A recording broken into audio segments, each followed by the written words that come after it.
nombre es Manuel Ferreira y vengo a hablarles sobre los controladores PLC. Los controladores lógicos programables se conocen como sistemas electrónicos que utilizan una memoria programable para guardar instrucciones sobre la implementación de diversas funciones como los contadores, especificaciones temporales, operaciones lógicas, etc. Un PLC es un claro ejemplo de un sistema de tiempo real donde los resultados deben ser producidos en respuesta a las condiciones de entrada dentro de un tiempo definido. De lo contrario, ella no producirá ese resultado que uno desea. Y esto se debe a que no es posible realizar operaciones en tiempo real debido a su disminuido tiempo de reacción. Además, son dispositivos que adoptan fácilmente nuevas tareas debido a la flexibilidad a la hora de ser programado. Y su aparición fue ocasionada por los requerimientos de fabricantes en automóviles, en específico el ingeniero Dick Morley. A lo largo de los años, los diferentes PLC y las compañías desarrollaron y mejoraron los diseños de los PLC. Crearon controladores modulares digitales para la utilización en el sistema de automoción. Y el Modicon 084 fue el primer PLC con una aplicación industrial, que fue en 1968. En los años 70 también se desarrollaron dos grandes avances. El primero fue un PLC con microprocesador incorporado y el segundo fue la tecnología de microprocesadores BitSlice, que fue de parte de AMD.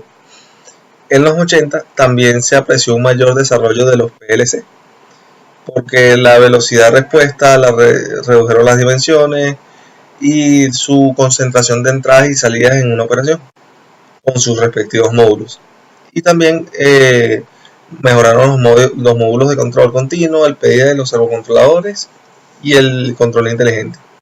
En la actualidad, los PLC son muy solicitados y muy usados y están capacitados para atender funciones específicas de control y de canales de comunicación para que puedan conectarse entre sí y con ordenadores en la red, creando así una red de autómata.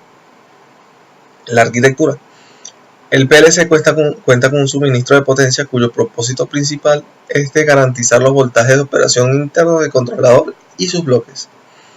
Ellos se encuentran estructurados por una unidad central de procesamiento que se llama CPU y se encarga de la parte del procesamiento del controlador, que se basa en un microprocesador que permite usar la aritmética y las operaciones lógicas para realizar funciones distintas. Los PLC también transfieren datos por 4 tipos de buses, que son los buses de datos que transfieren datos de los componentes individuales, los buses de direcciones que se usan para las transferencias en celdas donde se hayan guardado datos, los buses de control que transfieren señales de control a los componentes internos y los buses de sistema que conectan los módulos de entrada y salida. La memoria del PLC actúa como una memoria permanente donde se guardan instrucciones y se ejecutan en el sistema de operaciones.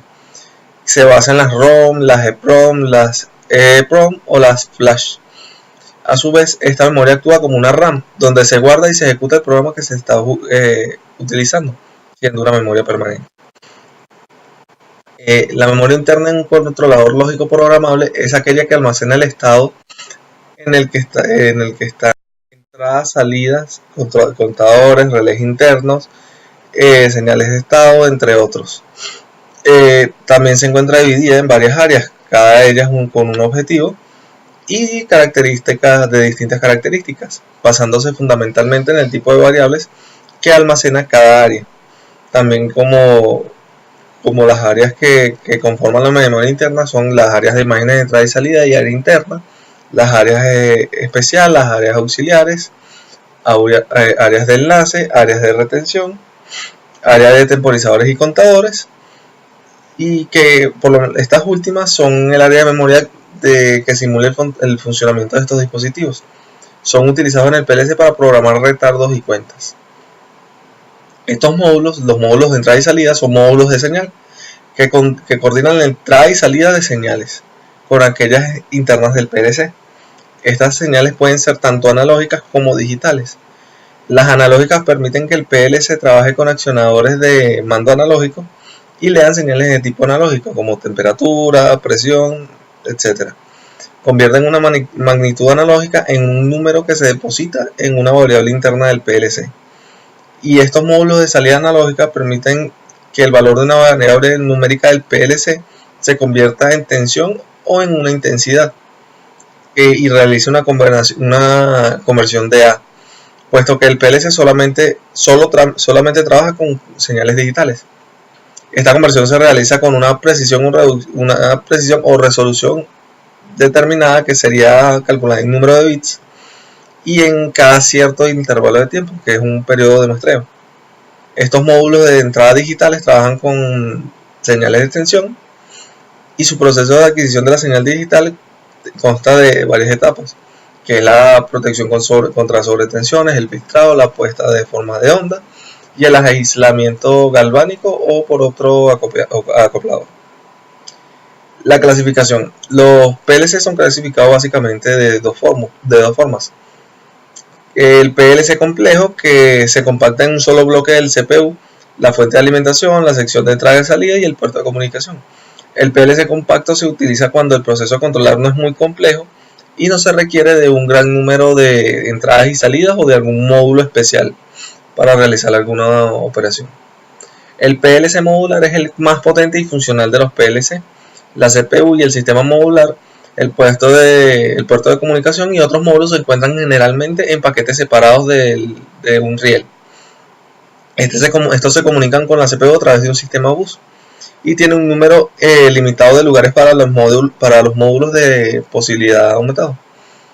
Estos PLC modulares pueden utilizar un número mucho más elevado de entradas y salidas y pueden soportar programas más grandes, guardar muchos más datos y operan bajo un modo de multitarea en las aplicaciones industriales. Estos PLC son utilizados en procesos de maniobras de máquina, de control de señalización y abarca proyectos industriales de cualquier tipo porque son muy utilizados. Ofrecen conexión a red también.